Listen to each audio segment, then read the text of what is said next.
नमस्ते मित्रों, अपने बात कर रहे थे पशु परिचर पार्ट बी पशुपालन और टॉपिक शुरू कर रखा आपने पशुओं का प्रबंधन। और आज की क्लास रहेगी पशुओं में आवास प्रबंधन, जहाँ से एक प्रश्न पूछा जाता है। कितना? एक प्रश्न पूछा जाता है। वह बंधीकरण व नसबंदीकरण। तो पशुओं में बंधीकरण नसबंदीकरण, यहाँ से भी क्या पूछा जाता है? एक प्रश्न पूछा जाता है। वेरी वेरी इंपॉर्टेंट क्लास है, जहाँ से 2 प्रश्न पूछने की पूरी संभावना रहती है। तो अगर मित्रों आपको वीडियो अच्छी लगे तो वीडियो को अधिक से अधिक लाइक करें, अधिक से अधिक शेयर करें और यूट्यूब चैनल को सब्सक्राइब करें। तो शुरुआत करते हैं आज की अपनी क्लास, पशुओं में आवास प्रबंधन। देखिए मित्रों, जो पशुओं का जो आवास होता है उसकी लंबाई, उसकी क्या लंबाई, तो लंबाई है वो ध्यान रखना पूर्व से पश्चिम में, पूर्व से पश्चिम की ओर पशु के आवास की क्या होनी चाहिए? लंबाई। जबकि पशुओं में आवास की जो चौड़ाई है वो कैसी होनी चाहिए? उत्तर से दक्षिण। कैसी होनी चाहिए? उत्तर से दक्षिण।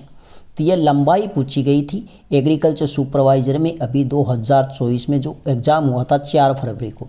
तो पशुओं के आवास की लंबाई तो पूर्व से पश्चिम। तो ऐसे प्रश्न पूछे जाते हैं। तो आपसे पूछा जा सकता है कि पशुओं में आवास की चौड़ाई या लंबाई। तो वेरी वेरी इंपॉर्टेंट है दोनों ही प्रश्न। नेक्स्ट अगर हम बात करें मित्रों खुला आवास। खुला आवास है, यह खुला आवास कितना होना चाहिए? 2/3 भाग। कितना होना चाहिए? 2/3 भाग खुला होना चाहिए, जबकि 1/3 भाग क्या होना चाहिए? बंद होना चाहिए। अगर हम खुला आवास बनाएंगे तो उसमें 2/3 भाग तो क्या होना चाहिए? खुला होना चाहिए, और 1/3 भाग है वो अपना कैसे रखेंगे? बंद। और ये जो खुला आवास विधि है ये ध्यान रखना राजस्थान के लिए उपयुक्त विधि है। तो वेरी वेरी इंपॉर्टेंट है, राजस्थान के लिए पशुओं के आवास की उपयुक्त विधि है तो वो कौन सी है? खुला आवास विधि। और ये ध्यान रखना ग्रामीण क्षेत्रों में प्रचलित है। किस क्षेत्रों में? ग्रामीण क्षेत्रों में। नंबर 2 हमारे पास में बंद आवास। बंद आवास से ध्यान रखना शहरी क्षेत्रों में उपयुक्त है। कौन से क्षेत्रों में? शहरी क्षेत्रों में। ये जो बंद आवास है ये 2 प्रकार के होते हैं। एक होता है द्विपंक्ति बंद आवास विधि, तो इसमें 80 से लेकर 100 पशुओं तक रखा जाता है। एक होती एकल पंक्ति विधि। इसमें पशुओं की संख्या 8 से 10। कितने रखेंगे? 8 से 10। अब ध्यान रखना मित्रों, ये जो द्विपद्धति है, द्विपंक्ति जो विधि है ये 2 प्रकार की है। कितने प्रकार की? 2 प्रकार की। जिसमें एक आती है मुंह से मुंह विधि, मुंह से मुंह बंद आवास विधि, यह ध्यान रखना। तो इसमें क्या होता है? श्वास संबंधी रोग होने की संभावना अधिक रहती है, तो यह विधि अच्छी नहीं है। दूसरी विधि आती है हमारे पास में कौन सी? पूंछ से पूंछ विधि, जो वेरी वेरी इंपॉर्टेंट है। जो क्या है? वेरी वेरी इंपॉर्टेंट है। कौन सी विधि? पूंछ से पूंछ विधि। पूंछ से पूंछ विधि, तो ये सबसे उपयुक्त विधि है। पशुओं के आवास की सबसे उपयुक्त विधि है वो कौन सी है? पूंछ से पूंछ विधि, क्योंकि इसमें श्वास संबंधी रोग होने की संभावना नहीं रहती या नहीं होती। ये ध्यान रखना, वेरी वेरी इंपॉर्टेंट। नेक्स्ट अगर हम बात करें गाय, भैंस, ऊंट के आवास को कहते हैं, तो उसके आवास को हम क्या कहते हैं? शेड कहते हैं। क्या कहते हैं? शेड कहते हैं। तो गाय, भैंस, ऊंट के आवास को कहते हैं तो वो क्या कहलाता है? शेड कहलाता है। जबकि भेड़ और बकरी का जो आवास है वो क्या कहलाता है? पेन कहलाता है। घोड़े का आवास है वो स्टेबल या अस्तबल कहलाता है। सूअर का जो आवास है उसे स्टे कहते हैं। क्या कहते हैं? स्टे कहते हैं। और जो मुर्गियों का आवास है उसे कहते हैं रेन बसेरा या फिर अहाता। रेन बसेरा या अहाता। नेक्स्ट ध्यान रखना बीमार पशुओं को रखने का स्थान क्या कहलाता है? तो ध्यान रखना आइसोलेशन कहलाता है। तो आइसोलेशन, तो ये आपको अच्छे से ध्यान रखने कौन कौन से, तो आपको ध्यान रखना है प्रमुख आवास। गाय भैंस के लिए कौन सा, ऊंट के लिए कौन सा, भेड़ बकरी का आवास क्या कहलाता है, मुर्गी का आवास क्या कहलाता है, सूअर का, घोड़े का आवास क्या कहलाता है। नेक्स्ट अगर अपने मित्रों बात करें तो ये पशुओं से संबंधित एक वेरी वेरी इंपॉर्टेंट सारणी है जहाँ से एक प्रश्न पूछा जाता है। देखिए गाय की अगर हम बात करें तो गाय में एक तो खुला स्थान और एक बंद स्थान दोनों अपने याद होने चाहिए। जो खुला स्थान है इसमें दो प्रकार का होता है, एक वर्ग फीट होता है और एक वर्ग मीटर होता है। यही बंद में होगा एक वर्ग फीट रख सकते हैं और एक वर्ग मीटर इसकी क्या रही, आवाज़ की लंबाई और चौड़ाई, ये ध्यान रखना। तो गाय है, गाय में अगर हम बात करें तो गाय में 80 से 100 वर्ग फीट, और वर्ग मीटर की बात करें 7.4 से 9.2। भैंस में अगर हम बात करें तो भैंस में ध्यान रखना 80 से 100 वर्ग फीट और 7.4 से 9.2। तो गाय और भैंस दोनों का क्या रहेगा, समान रहेगा, 80 से 100 वर्ग फुट या फीट और 7.4 से 9.2 वर्ग मीटर। अब ध्यान रखना ज्ञाबीन गाय, जो ज्ञाबीन गाय है, जो ब्याने वाली पशु है, उसके लिए आवास होना चाहिए 180 से 200 वर्ग फीट या फिर 16.7 से 18.5 वर्ग मीटर। और जो सांड होता है नर पशु, उसके लिए 200 से 250 वर्ग फीट या फिर 18.5 से 23.2 वर्ग मीटर। गाय भैंस बढ़वार मतलब छोटा जो बच्चा होता है, बछड़ा होता है, उसके उस समय आवास होना चाहिए 50 से 60 वर्ग फीट और 4.6 से 5.5 वर्ग मीटर। भेड़ बकरी है, वेरी वेरी इंपॉर्टेंट, ध्यान रखना भेड़ बकरी, तो इसमें 12 से 16 वर्ग फीट होता है और 1.1 से 1.4 वर्ग मीटर। गर्भित है भेड़ और बकरी, और अपने ध्यान रखना गर्भित भेड़ बकरी व मेंढा, यह भी आप साथ में ध्यान रखना है, मेंढा इसके लिए वो 20 वर्ग फीट और 1.8 वर्ग मीटर। ऊँट है, यह भी इम्पोर्टेंट है, ऊँट के लिए आवास है वो आकार होना चाहिए 70 से 100 वर्ग फीट और अपने ध्यान रखना बंद में अपने बात करें वर्ग मीटर में बात करें तो 6.5 से 9.2 वर्ग मीटर।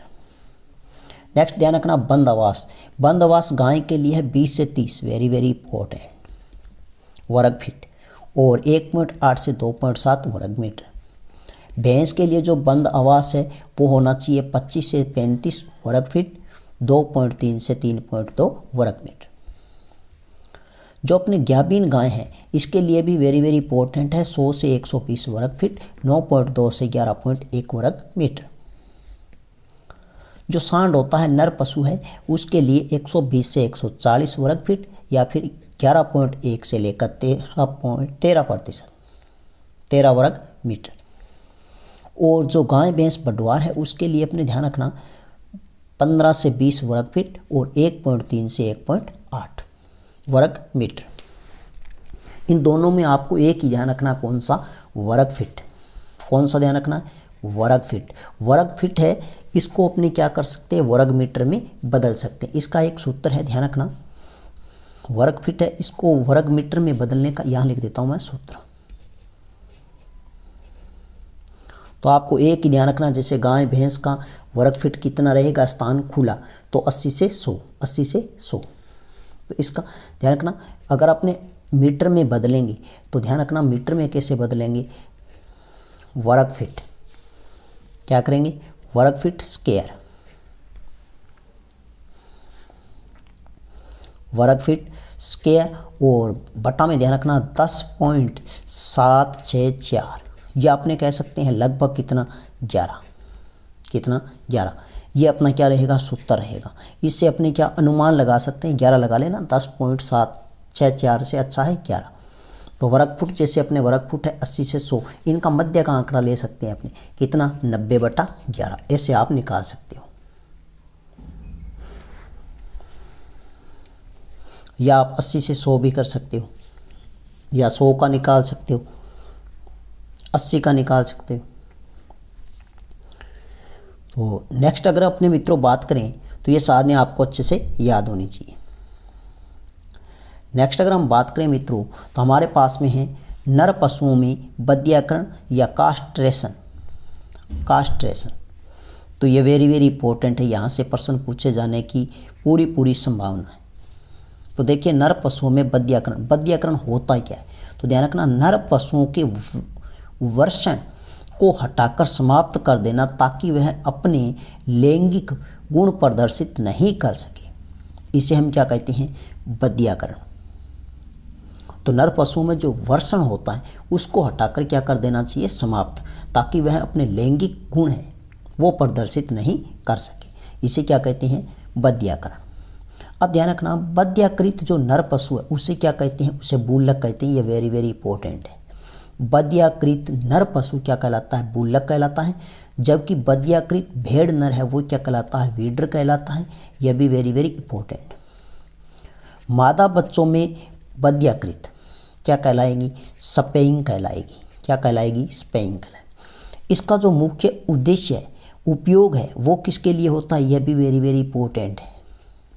उपयोग इसका करते हैं हम मांस उत्पादन के लिए, कृषि कार्य के लिए और वजन उठाने में। इसका हम क्या करते हैं, उपयोग करते हैं। किसका, बद्याकृत नर पशु का। अब देखिए बद्या जो करण है इसमें प्रमुख विधियां कौन कौन सी है। तो इसमें एक विधि आती है बर्डिजो कास्ट्रेटर, बर्डिजो कास्ट्रेटर विधि। इसे कहते हैं रकत रहित बद्याकरण विधि। यह सबसे उपयुक्त विधि है। वेरी वेरी इंपॉर्टेंट है कि पशुओं में बद्याकरण की सबसे उपयुक्त विधि तो वो है बर्डिजो कास्ट्रेट विधि। तो ये वेरी वेरी इंपॉर्टेंट है कि पशुओं में बद्याकरण की सबसे उपयुक्त विधि है तो वो कौन सी है, बर्डिजो कास्ट्रेट विधि। और पशुओं में अपने बात की थी, पशुओं के आवास की सबसे उपयुक्त विधि है तो वो कौन सी थी, पूंछ से पूंछ बंद आवास विधि।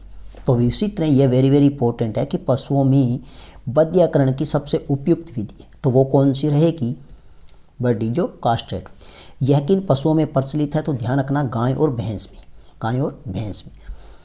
नेक्स्ट हमारे पास में ध्यान रखना नंबर 2 है इलास्ट्रेटर विधि। इलास्ट्रेटर विधि या इसे कहते हैं रबड़ बैंड। जो सींग रोदन की हमने विधि पढ़ी थी इलास्ट्रेट रबड़ बैंड, इसमें क्या होता है, एक रबड़ चढ़ाया जाता है। तो ये ध्यान रखना अधिक दर्द युक्त विधि है। और यह ध्यान रखना किस में प्रचलित है, भेड़ और बकरी में प्रचलित है। नेक्स्ट है नंबर 3 हमारे पास में चीरा या सर्जिकल। यह प्रचलित किस में है, वेरी वेरी इंपॉर्टेंट है, यह सूअर में प्रचलित है। तो बद्याकरण की सूअर में प्रचलित विधि है वो कौन सी है, तो वो चीरा या सर्जिकल विधि है। Very very important. नेक्स्ट अगर हम बात करें मित्रों तो नंबर 2 हमारे पास में आती है नसबंदीकरण। नसबंदीकरण विधि है। यह ध्यान रखना नसबंदीकरण होता क्या है, तो नर पशुओं की शुक्राणु वाहिनी नलिका को हटा देना ताकि वह अपने समागम के समय शुक्राणु रहित वीर्य संकलित हो सके। मतलब इसमें क्या होता है, इसमें जो वीर्य बनने की जो आगे प्रक्रिया है उसको समाप्त कर दिया जाता है, उस नलिका को क्या कर दिया जाता है, हटा दिया जाता है, ताकि जैसे ही पशु समागम प्राकृतिक रूप से जो गर्भित करवाया जाता है मादा पशु को, उस समय ध्यान रखना, उस समय समागम के समय शुक्राणु रहित वीर्य संकलित हो, मतलब उसमें शुक्राणु नहीं हो, मतलब बिल्कुल समाप्त हो गए हो शुक्राणु। तो इसलिए इसकी क्या करते हैं, शुक्राणु वाहिनी नलिका को हटा देते हैं, उसे क्या कहते हैं, नसबंदीकरण। और नसबंदीकृत नर पशु है उसे क्या कहते हैं, हम टीचर बुल कहते हैं, उसे हम क्या कहते हैं, टीचर बुल कहते हैं। और इसका उपयोग आपसे पूछेगा, वेरी वेरी इंपॉर्टेंट है। इसका उपयोग करते हैं समूह में मद में आए हुए मादा पशु में मदकाल की पहचान करने के लिए इसका उपयोग किया जाता है। तो यह थी मित्रों आज की अपनी छोटी सी क्लास। नेक्स्ट मिलते हैं इससे भी शानदार क्लास के साथ में, तब तक के लिए धन्यवाद।